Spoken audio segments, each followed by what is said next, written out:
Hello everyone, I am विकास चंद्र। मैं आप सबका स्वागत करता हूं हमारे चैनल, हमारे स्टॉक शो के अंदर।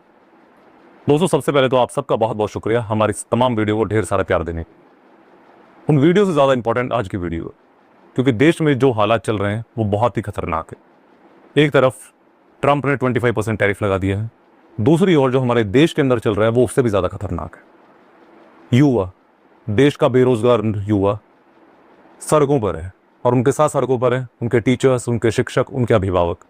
उन्हें सड़कों पर क्यों उतरना पड़ा? तो देश का जो युवा है वो इतना बेरोजगार तो नहीं है, या वो रैली में इतना ज्यादा बेरोजगार हो गया कि उनको प्रोटेस्ट पर उतरना पड़ रहा है। ये प्रोटेस्ट किसके खिलाफ है? ये प्रोटेस्ट है एसएससी के अगेंस्ट। ये वही एसएससी है जहां पर वो नौकरी पाना चाहते हैं, लेकिन उन्हें अब उसके अगेंस्ट प्रोटेस्ट करना पड़ रहा है। प्रोटेस्ट क्यों करना पड़ रहा है? इसकी बहुत सारी वजह हैं। जो बेसिक वजह है वो कि एसएससी ने जिसको अपना ये पूरा का पूरा सिस्टम हैंडल करने के लिए दिया हुआ है, यानी कि जो भी उनके एग्जामिनेशन को कंट्रोल करता है, जो उसको हैंडल करता है, ऑर्गेनाइज करता है, एडिक्विटी। जी हाँ, इस संस्थान का नाम आपने कई बार सुना होगा, पिछले 10 दिनों में आपके चैनल पर बार बार घूम रहा होगा। एडिक्विटी कौन है? एडिक्विटी क्यों इसके ऊपर इतना ज्यादा संदेह किया जा रहा है? क्यों बार बार इसके ऊपर इतने सारे लांछन लगाए जा रहे हैं? क्या इनकी कोई क्रेडिबिलिटी नहीं है? एसएससी ने लगातार जितनी बार भी अपने टेंडर निकाले हैं उसमें हमेशा एडिक्विटी ने ही ये टेंडर में बाजी मारी है, और एसएससी एग्जामिनेशन प्रक्रिया को पूरा करने में एडिक्विटी का रोल रहता है। एसएससी के ज्यादातर एग्जाम ऑनलाइन होते हैं, और इस ऑनलाइन एग्जाम में आपको इस सिस्टम के सामने बैठ के एग्जाम देना पड़ता है। सबसे पहले तो ऑनलाइन एग्जामिनेशन सिस्टम हमारे देश के अंदर बहुत कम है।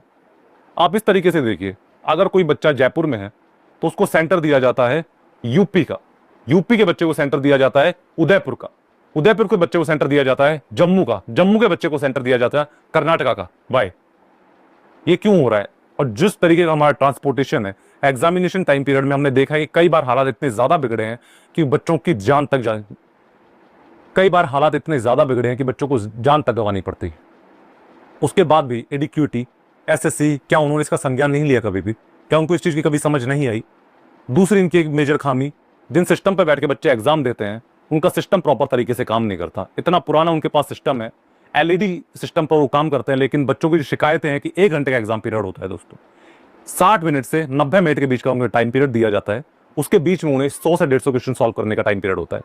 लगभग एक क्वेश्चन को सॉल्व करने में उनके पास 90 सेकेंड्स होते हैं। उस 90 सेकंड्स में भी बच्चों का क्लेम है कि 10 मिनट उनको सिर्फ उनके सिस्टम को ठीक करने में लगता है। उनका माउस हैंग हो रहा होता है, लेकिन जो सिस्टम में जो ऑपरेट कर रहे होते हैं लोग, उस समय उस जो इंस्टीट्यूशन में जो लोग होते हैं वो समय कुछ नहीं कर सकते, क्योंकि एग्जाम टाइम चल रहा है, वो उनके हाथ में भी नहीं है। एडिक्विटी के ऑफिस से पूरा का पूरा एग्जामिनेशन सेंटर कंट्रोल होता है, उनके पास भी इसकी इंफॉर्मेशन तब तक पहुंचती है तब तक एग्जाम खत्म हो चुका होता है। तो क्या उनको इस छोटी, ये बहुत ही बेसिक जरूरी सुविधा है। अगर कोई बच्चा इस देश का नेतृत्व करने जा रहा है, एसएससी में जाके वो क्या कर रहा है, जन समाज की सेवा करने के लिए वो जा रहे हैं वहां पर, तो उसको क्या ऐसा प्रॉपर एनवायरनमेंट भी नहीं प्रोवाइड किया जा सकता कि जहां वो बैठ के तसल्ली से एग्जाम दे सके? इनके एग्जामिनेशन हॉल की कंडीशन इतनी ज्यादा खराब है, जहां ना एसी चलता है, जहां ना फैंस चलते हैं। एक एक सेंटर के अंदर कम से कम 20-20 हजार बच्चे एग्जाम देते हैं। एसएससी में इस बार जो एनरोलमेंट आया वो 3 करोड़ का आया दोस्तों। इससे आप समझ सकते हैं कि देश में कितनी ज्यादा बेरोजगारी है। इस बेरोजगारी के बावजूद भी वो बच्चे कंपटीशन का पार्ट हैं, कंपटीशन में हिस्सा ले रहे हैं, उनके पास बेसिक सुविधाएं नहीं है। उसके बाद भी एसएससी ने जो बोला है, एसएससी ने जो स्टेटमेंट दिया है, उनका स्टेटमेंट यह है कि टेंडर देना किसी को हमारे हाथ में नहीं है, उसका एक प्रॉपर प्रोसीजर है, उस प्रोसीजर के तहत एडिक्विटी के हमेशा उन नॉर्म्स के तहत वो खड़ा उतरता है, और उसके बाद उन्हें वो टेंडर दिया जाता है। तो पिछले इतने सालों से, पिछले 10 साल से एसएससी जब एग्जाम्स कंडक्ट कर रही है, एडिक्विटी को जब वो दिया वो उन्होंने पूरा का पूरा टेंडर, तो उसके बाद भी क्या उनकी तरफ से कोई भी ऐसा मिनिस्ट्री नहीं है, कोई भी ऐसा ऑर्गेनाइजेशन नहीं है जो उसको ऊपर ओवरलुक कर सके? ऐसा क्यों हो रहा है? किसी ना किसी को तो इसका संज्ञान लेना पड़ेगा ना दोस्तों, क्योंकि ये देश के भविष्य का सवाल है। मेरे जैसे, आप जैसे आम बच्चे एग्जाम देने के लिए बैठे हैं, जो अभिभावक इस वीडियो को देख रहे हैं वो समझ सकते हैं। गांव में जो माँ बाप हैं, जो खेती बाड़ी कर रहे हैं, ज्यादातर उनके बच्चे होते हैं इस एग्जाम को देने के लिए। लेकिन जो लोग सिस्टम में बैठे हैं, जो लोग पावर में बैठे हैं, उनके बच्चे इस एग्जाम में कभी भी नहीं आते। उनके बच्चे आते हैं सिर्फ यूपीएससी के एग्जाम में, एसएससी के एग्जाम में वो कभी एनरोल नहीं करते। इसलिए एलीट क्लास को फर्क ही नहीं पड़ता कि बेसिक लेवल पर क्या काम हो रहा है, किस तरीके से लोग जूझ रहे हैं बेसिक जरूरतों को लेकर। इसलिए इस बार के प्रोटेस्ट में जो प्रोटेस्ट जंतर मंतर या पूरे देश में अलग अलग जगहों पर हमें देखने को मिल रहा है, इसमें कोई डिफरेंस है दोस्तों। हमेशा जो पिछली बार भी जब अग्निवीर का जब प्रोटेस्ट हुआ था तो स्टूडेंट्स रोड के ऊपर थे। बिहार में रेलवे लाइंस को जला दिया गया था, ट्रेन को जला दिया गया था, प्लेटफॉर्म्स को जला दिया गया था, ट्रेन ट्रांसपोर्टेशन को बिल्कुल रोक दिया गया था। उसके बाद होता है जब रेलवे का एग्जामिनेशन होता है, उसका जब स्कैम, पेपर लीक स्कैम जब बाहर निकलता है, उस समय भी इसी तरीके का प्रोटेस्ट देखने को मिलता है। इस बार के प्रोटेस्ट में थोड़ा अलग इसलिए है क्योंकि इस बार इस प्रोटेस्ट में स्टूडेंट्स के साथ उनके टीचर्स भी खड़े। जी हाँ, नीतू मैम, केडी कैंपस, हम सब जानते हैं बहुत ही फेमस टीचर है, बहुत ही कमाल की टीचर है। जितनी कमाल की वो टीचर, उतनी कमाल की वो इंसान भी है। स्टूडेंट्स के साथ उन्होंने जंतर मंतर पर डंडे खाए, वहां प्रोटेस्ट में वो खड़ी रही हैं।